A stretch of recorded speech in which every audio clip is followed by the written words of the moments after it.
Shalom a todos, bienvenidos una vez más al programa El Camino de Dios. Les habla el More Joseph, director del Ministerio Jaim.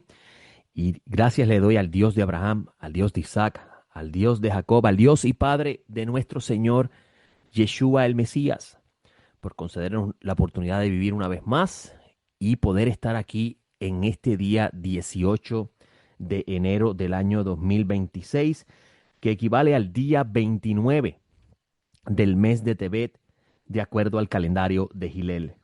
Con este día de 29 de Tebet, estamos diciendo que ya para mañana, al anochecer, comenzaría el primer día de el mes de Shevat. Y el mes de Shevat es conocido como el mes donde comienza el año nuevo de los árboles. El año nuevo de los árboles es una de las fechas importantes dentro del calendario de Israel, porque con ello se marca el proceso de los árboles comenzar a echar flores o echar rejuvenecerse y prepararse para la primavera. El ministerio Eshaim se dedica a enseñar la Sagrada Escritura desde una perspectiva de la mentalidad conceptual judía, de lo que llamamos el pensamiento hebreo, y nuestro ministerio tiene un centro de estudio. El centro de estudio hebraico El Camino del Nazareno se encuentra ubicado en la carretera 511, kilómetro 1.8 del barrio Real Anón en Ponce. Allí nos reunimos todos los sábados a partir de las 9 de la mañana. Comenzamos nuestro servicio desde ese momento con las oraciones de la mañana, siguiendo la tradición nazarena y la tradición de Israel, y luego con la lectura de la porción semanal de la Torá desde el texto hebreo. Nosotros, el Creador bendito sea, nos ha dado el gran honor de poder poseer un rollo de Torá, y tenemos en nuestras manos un rollo de Torá escrito en hebreo.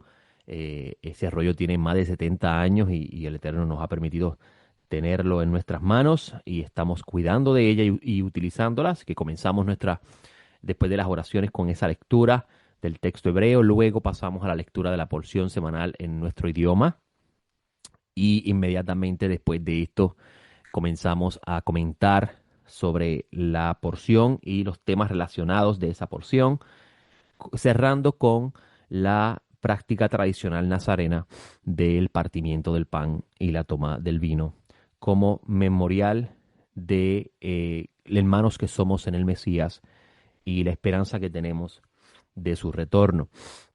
Así que si usted alguna vez quiere visitarnos, les tendemos una grata invitación. Estamos ubicados en la carretera 511, kilómetro 1.8 del barrio Real Anón en Ponce. Esto es en el centro comercial Plaza Real Anón. Una vez que usted entra allí, usted va a encontrarse con dos estacionamientos a la izquierda y dos edificios a la izquierda. El segundo edificio, allí está pintado de blanco y gris, dando para la parte posterior de ese edificio hay una cortina azul en la parte posterior a mano derecha. Esa cortina azul tiene la entrada a nuestro centro de estudio y allí estamos para recibirle. También poseemos una página web, www.elcaminodelnazareno.com. Allí tenemos nuestra página principal, o sea, lo que se conoce como el home en inglés.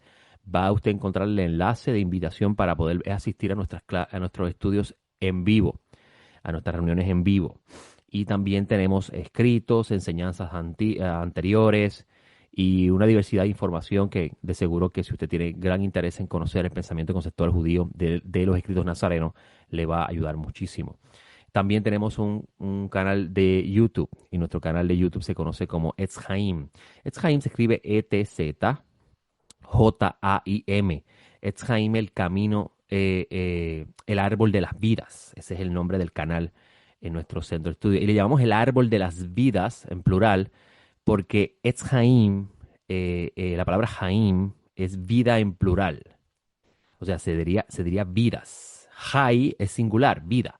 Haim es plural. O sea que es el árbol de las vidas. Esto es interesante porque usted va a encontrar en su Biblia, cuando se habla del árbol de la vida, en el libro de Génesis, el árbol que también se va a encontrar en el libro de Revelaciones, usted lo tiene en español en singular, el árbol de la vida. Pero cuando usted lee el texto en hebreo, usted va a encontrar que no dice el árbol de la vida, dice el árbol de las vidas. Y esto es una de las cosas que el hebreo te posee, que usted no lo va a encontrar en su idioma español.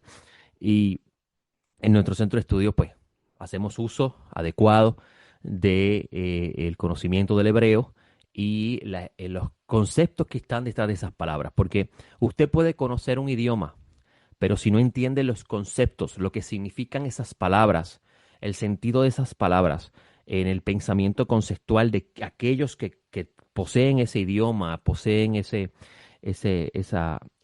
forma de escritura, usted no va a entender lo que está leyendo. Y eso es lo que hacemos en nuestro centro de estudio.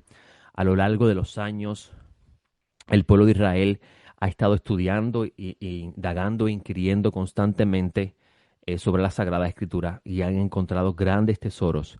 Y una de las cosas que estaba hablando ayer en nuestro centro de estudio, que ayer en nuestra reunión tuvimos la oportunidad de estudiar la sección de la Torá, Baerá. Baerá se encuentra en Éxodo capítulo 6, versículos 2 al 9:35. Esta porción es la porción número 14 del estudio anual de la Torá y la porción número 2 del libro de Éxodo. Esta termina en el capítulo 9, versículo 35. Y ayer en esta porción Baerá, que se traduce como y me aparecí o manifesté, estuvimos hablando de un libro bien enigmático que se encuentra en lo que usted conoce como el Antiguo Testamento, que nosotros no lo llamamos así, le llamamos el Tanaj o la Biblia hebrea. Y esto porque el término y la identificación de estos libros que en la versión cristiana llega hasta Malaquías o Malají, que es la traducción o el nombre correcto en hebreo. Y eh, la- la- eh, en la versión cristiana, quiero decir, llega hasta Malají. En la versión hebrea o la versión judía, que es la que conocía a Jesús, llega hasta Crónicas, a segunda de Crónicas. Eh, en los tiempos de Jesús no se llamaba Antiguo Testamento. Esto lo hemos dicho muchas veces en este programa. Nace mucho tiempo después y lo trae un gentil llamado Marción. Así que cuando hablamos de la Biblia hebrea o del antiguo, lo que usted conoce como el Antiguo Testamento, nosotros lo identificamos como la Biblia hebrea o el Tanaj. El Tanaj es un acróstico en hebreo cuyas letras identifican cada sección de los libros que pertenecen a la Biblia hebrea. La T de Tanaj viene de la palabra Torah, porque son los primeros 5 libros de Moisés, o la ley del soberano, o el libro de la instrucción, porque la palabra Torah depende del contexto, puede significar ley, como también puede significar instrucción o enseñanza. El Mesías enseñó Torah oral, enseñó, habló de la enseñanza. Y todas las cosas que habló el Mesías las habló a partir de lo que ya estaba haciendo, ya había sido revelado, extrayendo de ellas cosas nuevas, porque un rabino extrae de la sabiduría de Dios cosas nuevas y también habla de las cosas viejas, o sea, de las cosas que ya otros enseñaron. La N de Tanaj viene de Nevi'im, son los profetas. Nevi'im en hebreo es la palabra que usted tiene como profetas. Y la última letra del Tanaj, que es la J en el texto, suena como una J arrastrada con la garganta, Tanaj. Eh, Viene de Ketuvim, que son los escritos. Primera y Segunda Crónica, libros como Primera y Segunda Reyes, eso se conocen como los escritos. Y nosotros le llamamos Tanaj porque así es que le conocía a Jesús, la Torá, la Torá, Nevi'im y Ketuvim, y así es que se ha identificado a lo largo de los años entre el pueblo de Israel. Como le dije, la identificación Antiguo Testamento nace tiempo después por un gentil llamado Marción y eventualmente los demás gentiles lo adoptaron y lo hicieron parte de la identificación de los libros que Jesús llamaba la Biblia o la palabra de Dios. Y como le estaba diciendo, nosotros nos enfocamos en este pensamiento conceptual, buscamos entender la Biblia como la entendía Jesús, como la entendía Pablo, como la entendía Pedro, y a la misma vez hablamos del desarrollo de este pensamiento conceptual a lo largo de los años, porque por ejemplo usted no va a encontrar en el mundo del Israel de David, del tiempo de David, hablar del paraíso como se habla en el mundo del segundo templo, donde moran las almas de aquellos que han practicado y guardado la justicia. En el mundo de David se conocía como el Sheol, la morada de los muertos, donde todos estaban presentes.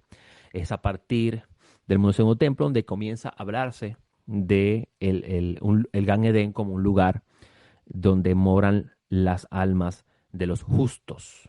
Y usted va a hablar usted va a ver esto en el libro de Revelaciones. Y estábamos hablando ayer de un libro que está en el Tanaj, en la Biblia hebrea, que usted conoce como el Antiguo Testamento, que la gente no lo lee muchísimo porque parece un libro erótico. Incluso dentro de los círculos protestantes se llegó a comentar o sugerir la idea de sacarlo porque el libro parece hablar mucho de sexo. Y es el libro conocido como Shir Hashirim en hebreo o Cantar de los Cantares. Libro que se le adjudica a Shelomo, a Salomón, y es uno de los libros más enigmáticos y difícil de comprender. Esto porque, primero, la traducción que se le hace al texto no le hace, no, daña de cierta forma la intención original del texto y a la misma vez el texto está hablando en unos niveles de comprensión de la sabiduría divina que el humano natural no puede comprender. E incluso los grandes sabios de Israel dicen que Shir Hashirim, que es el cantar de los cantares, es el cántico que el Mesías enseñará en la era mesiánica. O sea, en otras palabras, cuando el Mesías venga, él va a explicar cantar de los cantares. Y hasta el día de hoy, los grandes sabios de Israel han extraído grandes perlas de ese libro, hablando de conceptos en lenguaje humano que si no se utilizaran el humano no podría comprender. Porque Shihar Shirim es conocido como el Sod de Shelomo, los misterios que Salomón dejó escrito para futuras generaciones. Usted tiene, por ejemplo, el libro Eclesiastés que habla de la vida en este mundo, en este espacio dimensional. Todo lo que sucede debajo del sol. Proverbio ya está haciendo una conexión en ideas de la sabiduría, pero más desde el impacto que ésta trae en la conducta del ser humano y su relación entre la mente y sus emociones. Y hay un libro que no está en nuestra Biblia hebrea, pero se estudia dentro de los círculos del pueblo de Israel, que se conoce como la sabiduría de Salomón. Se encuentra en las Biblias católicas. Este libro se conoce como el Drash de Salomón, la investigación que Salomón hace de la Torá. Y Shir Hashirim se conoce como el Sod, el vino de la Torá. Y habla de acuerdo a los sabios, habla de la relación que tiene el aspecto masculino de Elohim con el aspecto femenino de Elohim. O sea, en otras palabras, habla de unos misterios que es bastante complicado explicar en lenguaje humano y más si la persona no ha sido entrenada en el lenguaje alegórico de estos conceptos. Porque uno podría pensar entonces, como algunos antiguos llegaron a concluir, que Dios Dios es mujer y hombre a la misma vez. Y eso no es lo que busca estos conceptos. Estamos hablando de conceptos que traspasan el pensamiento racional humano y esconden en ello grandes tesoros que sabemos, porque cuando el Mesías venga, como enseña el Evangelio de Juan, Él dará el mejor vino que humano alguno ha probado. Y hemos dicho ya anteriormente en este programa que la palabra yayin en hebreo, que es vino, porque Jesús no hablaba griego, aunque usted tenga ese texto en griego, tiene que pensar en hebreo, tiene que pensar cómo pensaba Jesús. Jesús hablaba arameo y en la sinagoga se hablaba hebreo. Y la palabra hebrea para vino es yayin. Y yayin tiene el mismo valor numérico, 70, que la palabra sod, que es ras en arameo, que es lo que significa misterio. Y se enseña que el Mesías enseñará los misterios de Dios que el ser humano alguno ha podido entender y comprender. ¿Por qué? Porque el Mesías es el punto más cercano a la revelación de Dios. En otras palabras, nadie conoce mejor al Santo bendito sea que su Mashiach. Y ayer estábamos hablando de esto en nuestro centro de estudios y estábamos explicando una serie de conceptos dentro de esta forma de pensamiento que nosotros, pues, en ocasiones lo incluimos en la grabación y en otras ocasiones no lo incluimos en la grabación. Todo depende de cómo se vaya desarrollando la conversación en ese día. Ahora, con ustedes, quiero hoy, en los minutos que me quedan del programa, que ya he consumido aproximadamente 15 minutos, quiero con ustedes hoy conversar un poco de un texto que se encuentra en Lucas, donde nosotros vamos a exponer este texto dentro de la realidad o dentro de la idea que hemos ya transmitido en varios programas de, de entender, intentar entender que esa generación que vio a Yeshua, los que creyeron en su mesianidad, esperaban y entendían que él iba a revelarse o iba a regresar en el tiempo de ellos. Y incluso existía la apertura o la posibilidad de que si esa generación hubiese reconocido que él era el Mesías, esa generación hubiese visto la redención del cual habló Ezequiel en su rollo.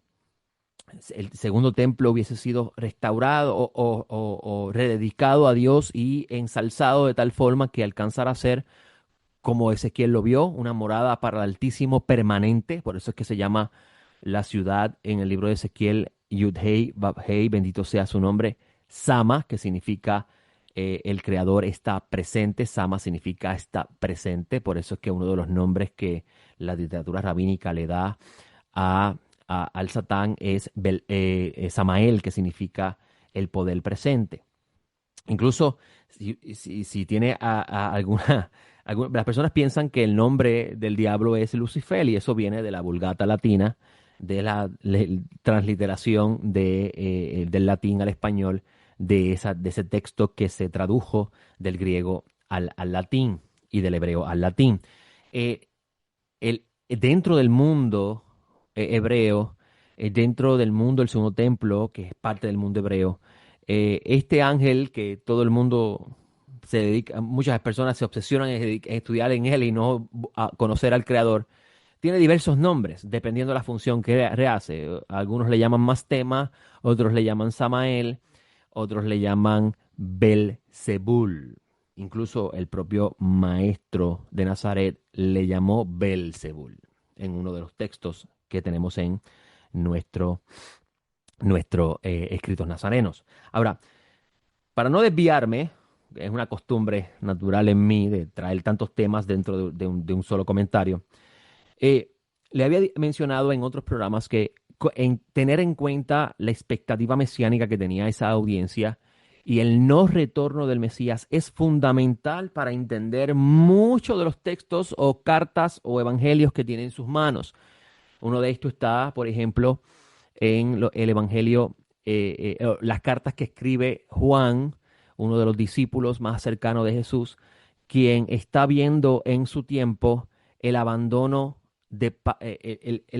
cómo se está abandonando la idea de que Yeshua es el Mesías. Y esto lo vemos en la primera carta, por ejemplo, que cuando él dice, estos eran de nosotros, ya no son de nosotros, estos son anti-Mesías, se oponen a que Jesús es el Mesías, eso es lo que significa anticristo. Eso no es que, eso no significa falso Mesías, Mesías Sheher, Mesías significa falso Mesías, pero anticristo lo que significa es lo que se oponen a que Yeshua es el Mesías. Incluso llegaban a decir hasta que el Mesías no se había manifestado, que el Mesías todavía no ha venido, y eso a eso él hace alusión cuando dice en su carta, este es el espíritu de anti-Mesías. Y en otra carta de él también habla de los que están diciendo que el Mesías no están obedeciendo a la enseñanza y abandonando la idea de que él es el Mesías. Incluso podemos decir también que el Evangelio de Juan, que está escrito en un nivel de entendimiento mucho más alto en comparación a los demás evangelios, también tiene en cuenta esta idea. El Mesías como la encarnación de la sabiduría de Dios. Esto es una alegoría, esto no es literal. Yeshua, Jesús, no existía en la forma de la sabiduría de Dios. Eso es una alegoría. El mundo judío es bien complejo en su lenguaje y su forma de comprenderse. Y esto no es, estos textos no son ajenos a esa idea.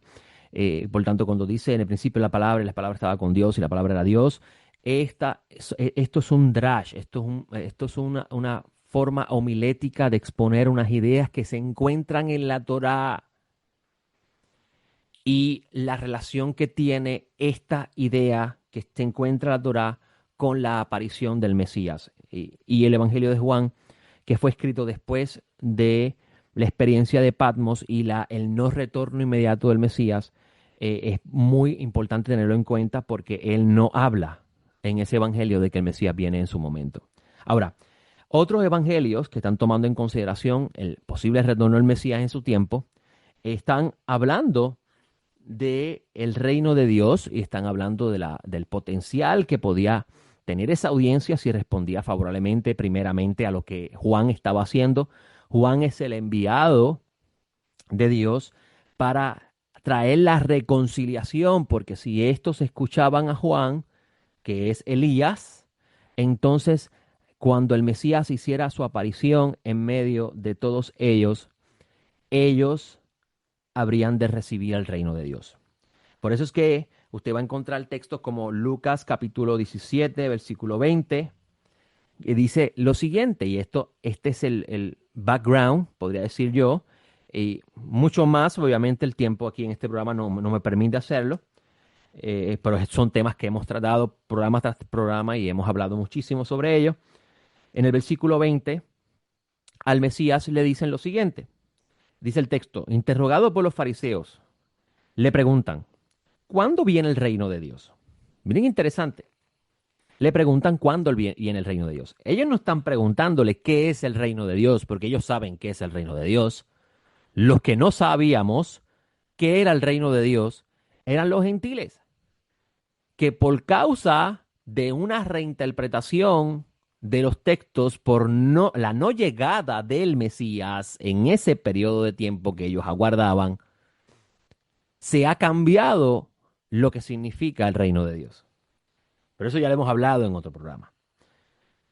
Él le responde y le dice, el reino de Dios no viene con advertencia. Ni dirán helo aquí o helo allí, porque el reino de Dios está en medio de vosotros. ¿Qué quiere decir el Mesías con esto? El Mesías está diciendo con esto de que él estando presente, está presente el reino de Dios. ¿Por qué? Porque el reino de Dios es el reino del Mesías. Y si el Mesías está presente, el potencial de que el reino de Dios se manifieste en ese tiempo está latente, está expectante. Sin embargo, él va a decir algo muy interesante en los próximos versículos, que para poder entenderlo tenemos que conectarlo con otro texto que se encuentra en Lucas. Y voy a avanzar porque el tiempo no me ayuda mucho. Dice, entonces dijo a los discípulos, días vendrán cuando anheléis ver uno de los días del Hijo del Hombre, y no lo veréis. Y os dirán, helo aquí, helo allí, helo aquí, no vayáis ni sigáis en pos de ello, porque como el relámpago que al resplandecer brilla de un extremo del cielo a otro, así será el Hijo del Hombre. O sea, él está diciendo en otras palabras que como la presencia de él en medio de ellos es la potencial manifestación del reino de Dios, que en otras palabras significa la restauración de todas las cosas, porque esa es la asignación que Dios le dio al Mesías. Por eso es que los discípulos le preguntan en el segundo libro de Lucas, que es conocido como Hechos, ¿restaurarás el reino de Israel en este tiempo? O sea que los discípulos no estaban ajenos a la realidad de lo que significaba la presencia del Mesías en medio de ellos. Él está, en otras palabras, anunciando, dejando saber que va a llegar un momento que él no estará presente y lo van a desear, pero no va a estar callado en silencio como pudo haber estado la primera vez, sino que vendrá con mucho poder de parte de Dios. Y él dice en el versículo 25 Pero primeramente es necesario que padezca muchas cosas y sea rechazado por esta generación. ¿Por qué Yeshua dice que es necesario que él padezca muchas cosas y sea rechazado? ¿Será que Jesús desde el principio sabía que él iba a ser rechazado y que iba a padecer muchas cosas? ¿O será que le habían anunciado del cielo que él iba a ser rechazado, iba a padecer muchas cosas, porque la audiencia en esa generación no estaba respondiendo? Rechazó primeramente el llamado de Juan y inmediatamente, como última alternativa del Creador, eh, eh, ha- hace que su hijo, el Mesías, comience a anunciar el arrepentimiento para la manifestación del reino de Dios. Y la respuesta a este versículo 25, amigos, se encuentra en un relato que Lucas va a traer en el capítulo 9, donde en el capítulo 9 se habla de la transfiguración del Mesías. O sea, el Mesías sube a un monte alto y mientras está orando, y esto es clave, esto sucede mientras está orando, la apariencia de su rostro se volvió diferente, su vestido se convirtió en blanco resplandeciente y a la misma vez aparecen dos varones, Moisés y Elías. ¿Por qué Moisés y Elías tenían que aparecerse allí?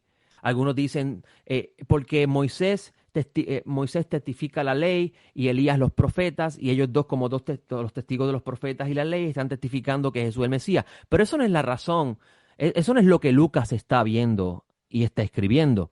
Lucas está diciendo que Moisés y Elías están apareciendo para darle un mensaje a Jesús.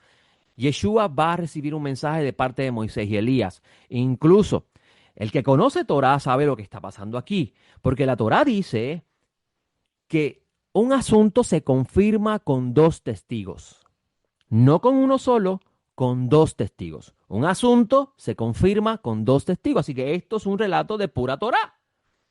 Y usted va a ver que Moisés y Elías se le aparecen a Yeshua mientras está orando. Y ellos le dicen, incluso Moisés y Elías también están resplandeciendo.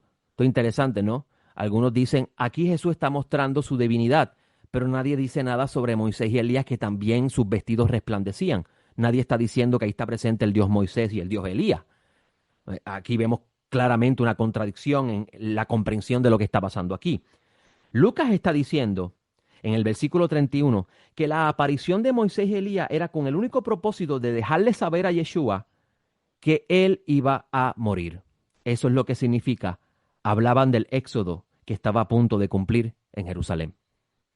En otras palabras, Jesús se le ha anunciado de parte de Dios por dos testigos que esa generación al no responder favorablemente al llamado al arrepentimiento y el retorno al camino de Dios, lo va a rechazar y lo van a matar.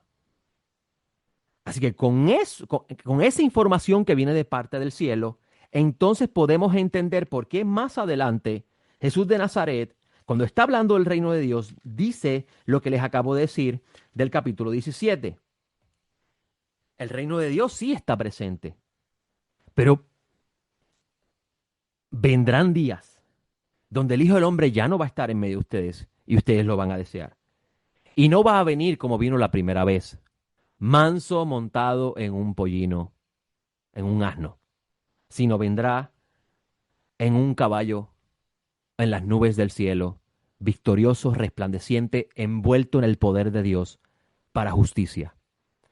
Eso es, amigos, esto es inmensamente impactante poder entender esto. O sea, Juan muere, a Juan no le escuchan, no quisieron volverse los líderes de esa generación, que son conocidos como los grandes, a antiguo camino de Dios, a las sendas antiguas, como dice el profeta Jeremías.